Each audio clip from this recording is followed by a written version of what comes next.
Your Excellency Kamala Harris, the Vice President of the United States of America, senior government officials from Tanzania and the United States, members of the press, a very good afternoon.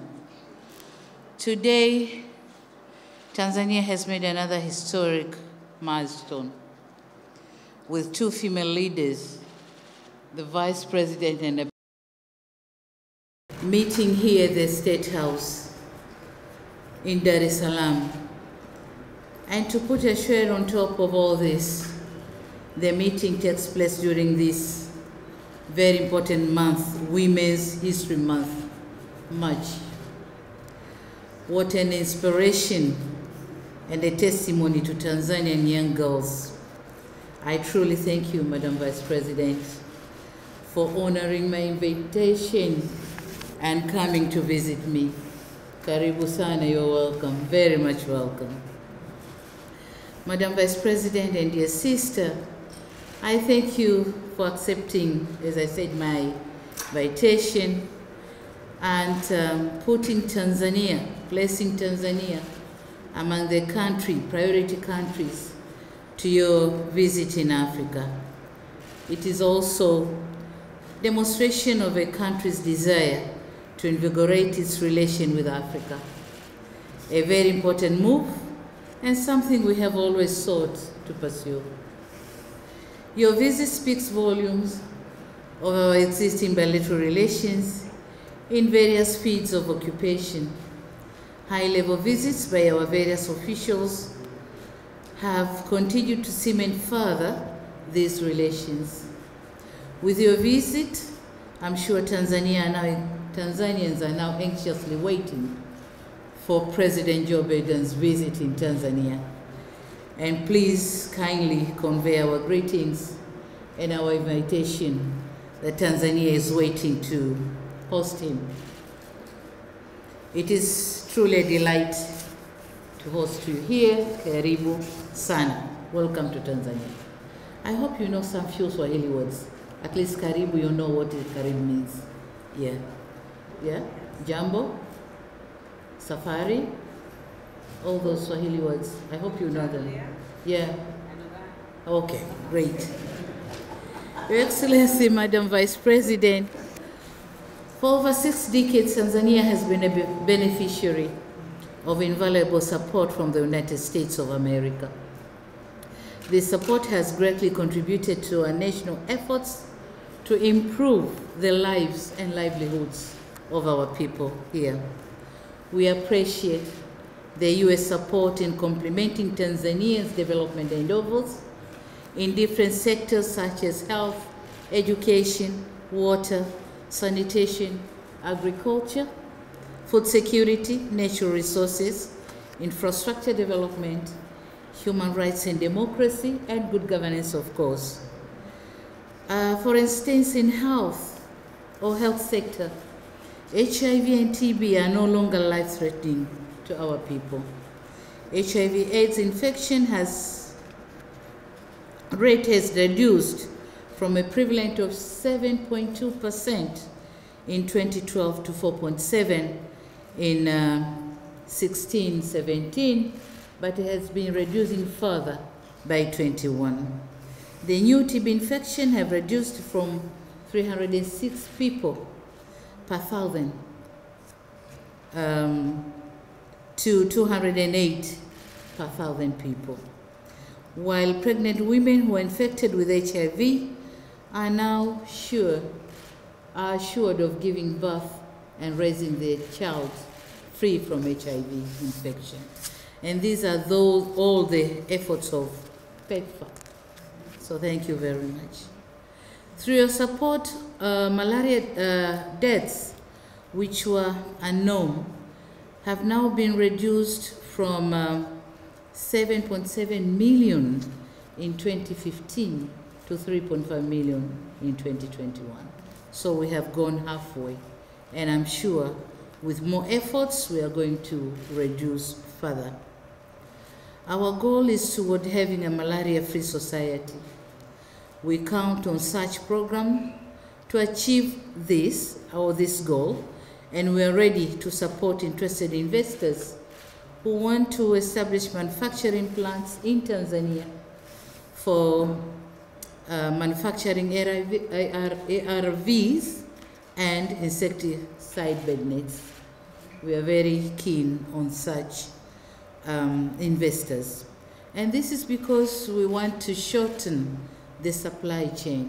If they're produced in Tanzania, then the supply could be very easy.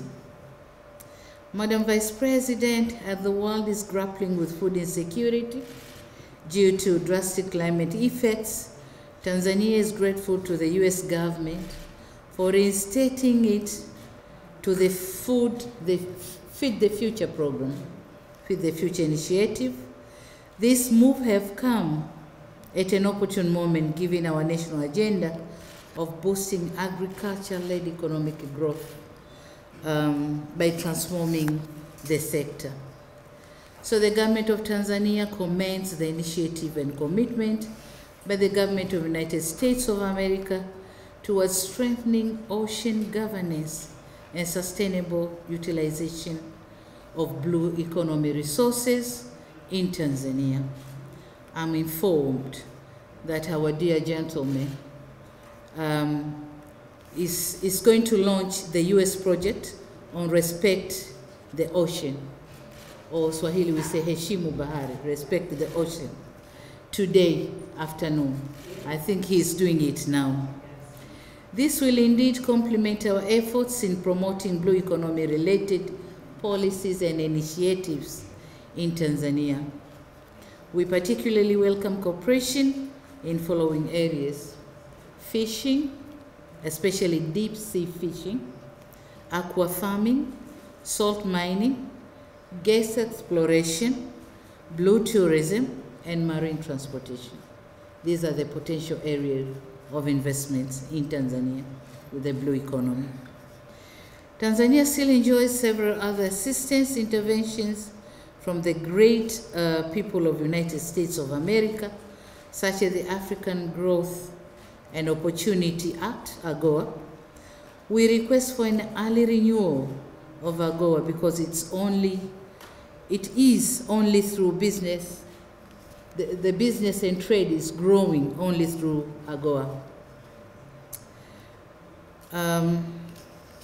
And so we are requesting an extension of at least, we are aware that this program is going to terminate in 2025, but the African countries, Tanzania one of them, we're requesting for an extension of at least 10 years so that the investors who are now investing in Tanzania, taking advantage of that market, have to be sure of the availability of the market. So if we go up to 2030, that will be great for us. Thank you so much. Madam Vice President, acceptable democratic space has been a major concern of my government. We have endeavored to build a democratic state that upholds transparency and respect of the rule of law. And in this connection, I'm grateful to the President Joe Biden for inviting me to participate in the Summit for Democracy in 2023, which I did virtually.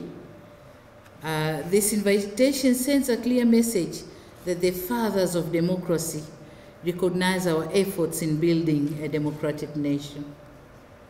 As an important partner in our pursuit for democracy and good governance, this recognition from the U.S. leadership means a lot to the government and the people of the United Republic of Tanzania. Madam Vice President and members of the press, it is our firm belief that this visit will not only offer an opportunity for our country to strengthen the existing relation, but also will provide a platform to explore new areas of cooperation. And I understand we have signed some of the Memorandum of Understanding. Have we signed already? Yes, some of the Memorandum of Understanding. And these include port cooperation, We have signed on commercial dialogue and information communication technology. We have also signed on information communication technology, commercial dialogue, and port cooperation, 3 of them, of which each one is having a lot in it. I think the technical teams are going to work on them, and we'll see how we start working on them after identification of the issues in the MOU. My most important request now is to ensure full implementation of those agreements. Madam Vice President, I take the liberty of assuring Tanzanian, the commitment of the government of Tanzania in honoring those agreements. So I take the liberty of assuring on behalf of fellow Tanzanians. And last but not least, is the issue of visas to facilitate the movement of people, goods, and services between our 2 countries. And in this respect, Tanzania welcomes the readiness of the government of the United States of America to review the existing visa status to enable the citizens of our 2 nations to benefit for a long duration visa. We believe under this arrangement, our 2 countries will register a significant increase in trade, tourism, and investment. And in conclusion, I take this opportunity to reaffirm Tanzania's commitment to further promoting our bilateral relation with the USA for mutual benefit of our 2 countries and people. Madam Vice President, thank you once again for visiting me and my country, and I look forward to fruitfully discussion together. Please, you may proceed.